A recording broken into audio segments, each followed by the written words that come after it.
10 Living Truths, a manifesto for the soul in motion.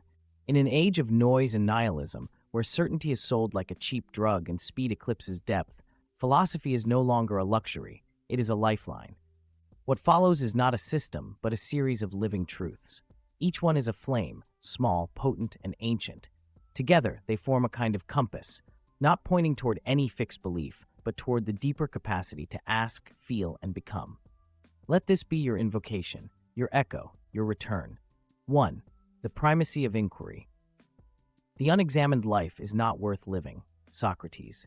Wisdom does not begin with knowledge, it begins with the ache to know. Inquiry is the first flame, the sacred discontent that moves us beyond inherited assumptions. Every revolution of thought, every spiritual awakening, every scientific breakthrough begins not with an answer, but with a question brave enough to disturb the surface of what we think we know. To live examined is to live awake. Inquiry is not a weakness, it is the highest form of courage. Subjective experience is primary. We do not access reality in the raw. Everything we know, feel, or believe is filtered through the lens of consciousness. Even if an objective world exists, it is always mediated by the subject, by someone experiencing it. This isn't solipsism, it's a call to humility. Our inner world shapes the outer one. Thus, tending to our consciousness, our attention, perception, awareness, becomes an ethical act. The quality of our seeing shapes what we see. Reality is structured by patterns. Beneath the randomness, there are rhythms. The spiral of galaxies echoes the spiral of shells.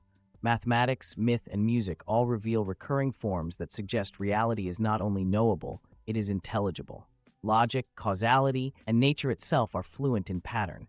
This isn't to say life is always predictable, far from it, but even chaos speaks a secret language. And the mind, in its deeper mode, is wired to listen. All knowledge is partial. Certainty is seductive, but truth is rarely absolute. Whether in science, spirituality, or ethics, what we know is always provisional, subject to revision, evolution, and reframing. This is not a failure, it's the nature of growth. To embrace the partial is to make room for mystery. Socratic ignorance and postmodern skepticism, far from being cynical, are acts of reverence, acknowledging the limits of our knowing so we can keep knowing more. Change is the only constant. No man ever steps in the same river twice. Heraclitus.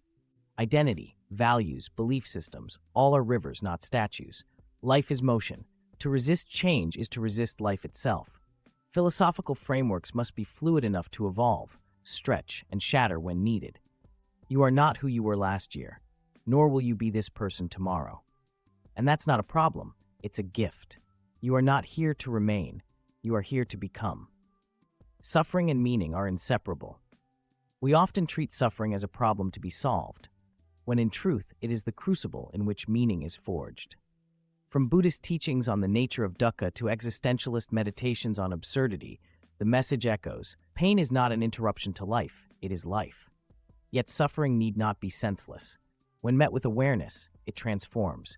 It clarifies what matters. It awakens empathy. It deepens us. The wound, when honored, becomes the womb of insight. Ethics is grounded in interrelatedness. The illusion of separateness is the root of violence. We are not islands, we are threads in a vast web. Every tradition that reaches moral maturity recognizes this. The Golden Rule, Kant's categorical imperative, Ubuntu's I am because we are.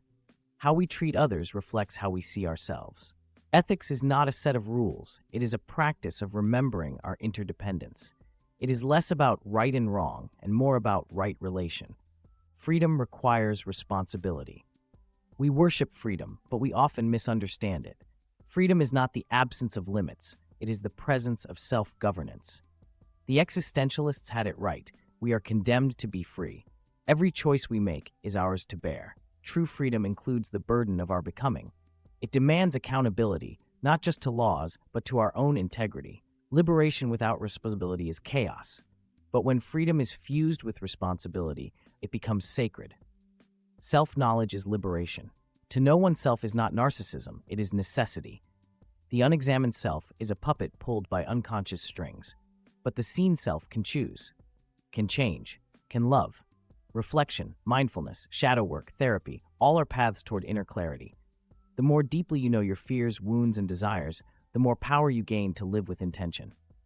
To know thyself is not a platitude, it is the first portal to freedom. Unity and multiplicity coexist. We live in paradox. The mystics say all is one, the scientists say all is many. They are both right. Reality is at once a unified field and a tapestry of differentiation. The wave and the particle, the drop and the ocean. Truth does not lie in choosing one or the other, but in holding both. Monism and pluralism are not rivals, they are mirrors. The cosmos is a unity that blooms through multiplicity. And you are too.